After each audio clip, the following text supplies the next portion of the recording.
the color of the robes going down. So makita first iti upward. Iti panagdaydayo ng iti tao ni Apius, even as they go to Jerusalem, there's already an ascent, there's already an upward nga panagdaydayo. It is celebration. And then there is downward nga benediction iti Apo, beginning from Aaron, going down. Aside from that, kat makita tayo mo iti significance iti two, iti linaw. Iti time iti summer, awan iti tudo. But there's a two. Ada iti linaw. Some of you, no ada iti panagpuyat iti rabi, you would go on and kana iti kapikatana and this, man, there was no rain, but apa ka nabasbas ati ulok? Well, because of the two. Iti linaw. I remember iti when we were younger, iti kaubing mi kat mapang kami ag punami iti vernacular pudo, pugaw, na mapanyo papanawan ag iti bilbilit. So we would wake up at 4:30 and we would go iti field at sipunta nagdawa kat nga maapit, and all the sparrows would want to partake iti and we would go. Kanaapa nga magbag na kami. Wow! Like the grasses and things are wet. Well, because of the dew. Kaya yung kunapsan, the dew represents iti refreshing nga iyag na dito linaw. Dati yung mga tao na may isang katunatan, agtut-tut-tut-tuto. Kato yung apang iso, isn't it? Nawan titudo, tudo ko man. Yung nagtudo mo talaga, sobrang matlaunay. Naiduma na ito yung nakumara, na ito yung linaw ako. Tamang-tama lang. Tamang-tama. Now, there are two mountains nga significant ito. Mount Hermon and Mount Zion. Mount Hermon is in the far north.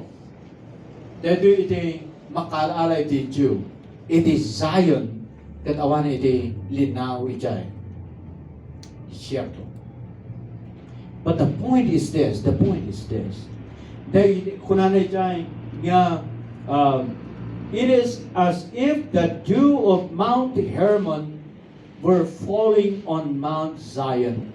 Makita tayo nga ito yung Mount Hermon, kat saan nga diay confined lang iti Mount Hermon, iti Jew, but it also falls on Mount Zion. There is a sharing. Maridaw ti Apo. So, umano na, ada iti upward, panagdaydayo ng iti tao, and there is a downward na favor ni Apo Diyos, iti blessing, through kaning Aaron. But there is also an outward nga direction, iti blessing from iti Mount Hermon, saan nga ag-steady iti benediction niya Mount Hermon, but it also goes iti Mount Zion, and that's what a blessing should be. Shall we say amen? It flows down, but it also goes outward. Saan nga bali na real na benediction if we are just keeping it to ourselves? Kuna nagiti lepers when they reached the camp, and all the Aramean armies left. Kuna, man, this is wonderful. Free drink, free meal. We have silver and gold. They started to hide those things. They started to drink and drink and drink and eat and eat and eat. Yung kuna na matita ito yan. Why are we keeping this good news to ourselves? No, ipapikat tayo pa nito, evil is going to overtake us. Let's release, let's proclaim, let's just let this word out. Iti nga city, because iti nga city, there's a famine. Mother's word, eating their children, kabuti sobra na famine in the land. So ito comparison kayo ng kapsat, iti blessing. It is downward. It is also outward.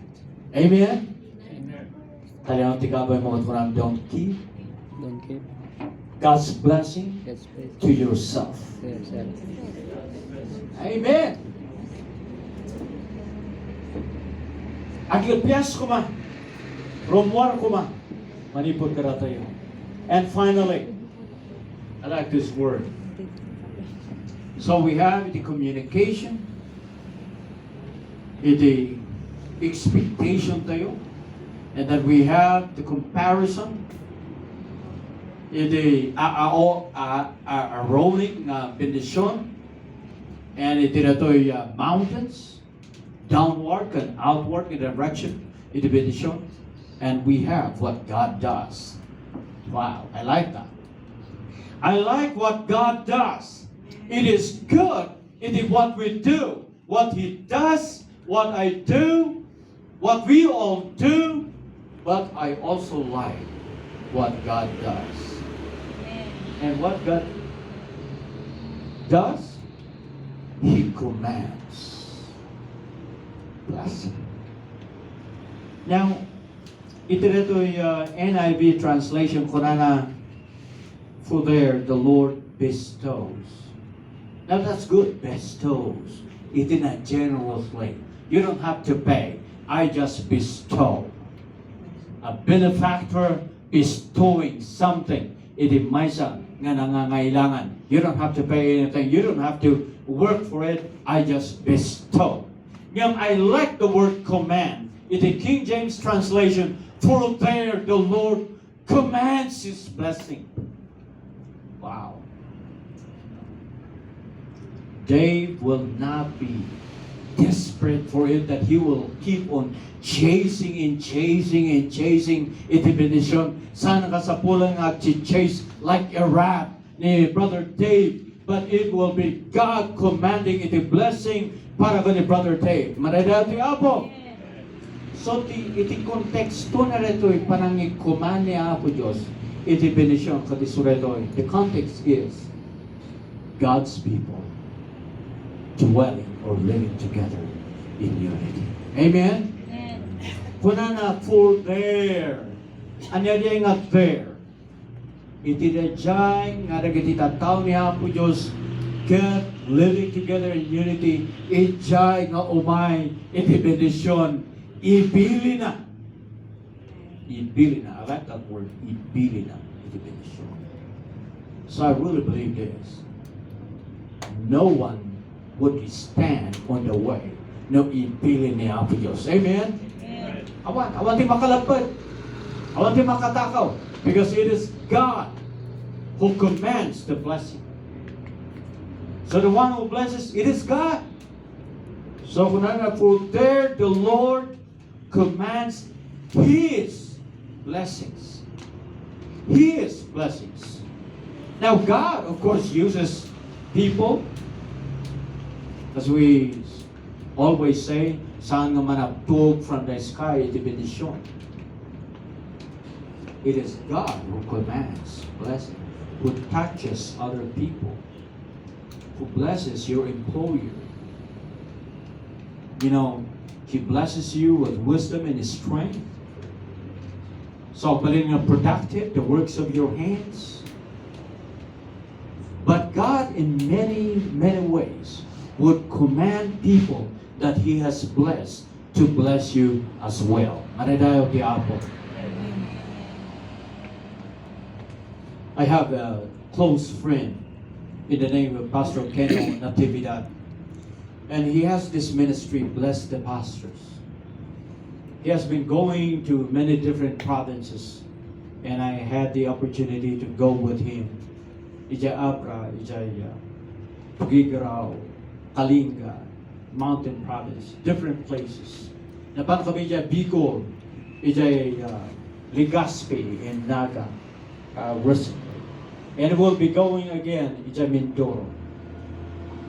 And he always has this, kuna na, hindi ako imbakan, ako'y daluyan. And that is really powerful. So, the one who blesses, it is God. And He uses other people. I think you have heard this story and I'm about to close. May isang lady, old lady, na talagang very expressive sa kanyang worship. She would always say, hallelujah. Praise God sa ginagawa mo, Lord.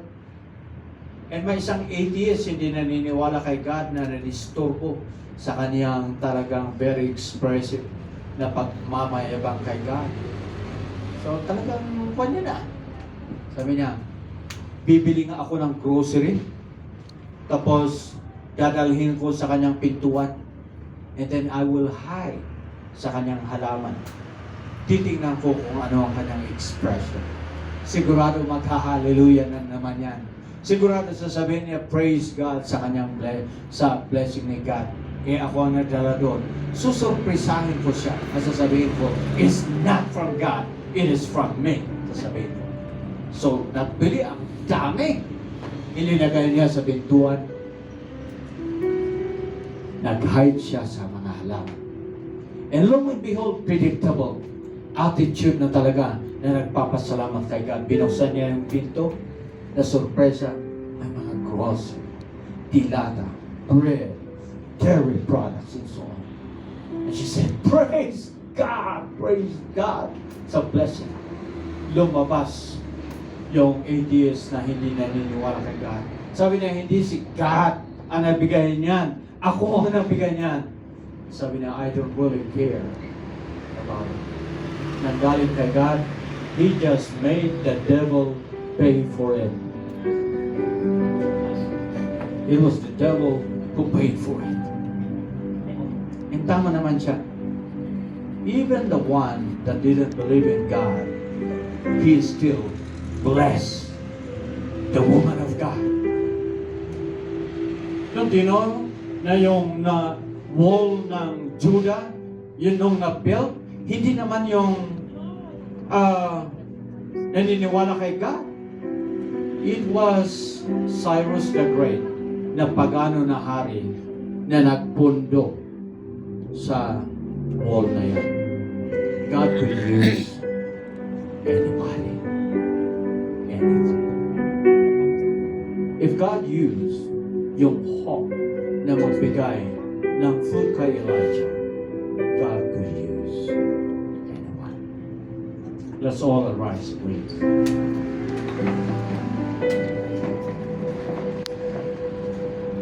There are two things that I want you to see here. I think the one that God is blessing are those people who are filled with celebration. It's not that it's easy. Sa disyerto, they started worshiping the Lord. But very, very clear yung unity. I've heard this even as a little boy. Parang sinasabi ng mga matatanda, noong una yung mag-asawa na yan, talagang because of hard work, God is blessing them, talagang umaasinso.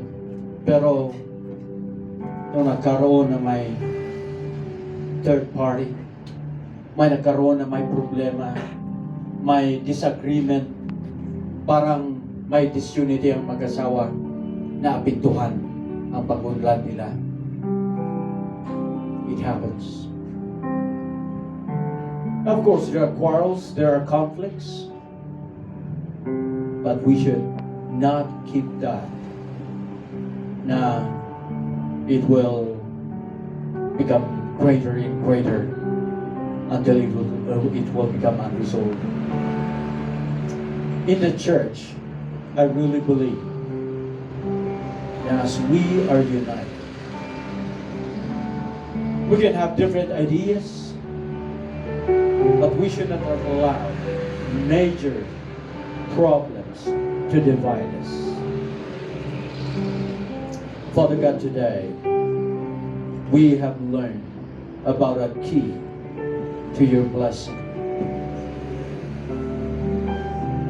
Lord God, the declaration of your children was this: how good and how pleasant it is when God's people dwell together in unity.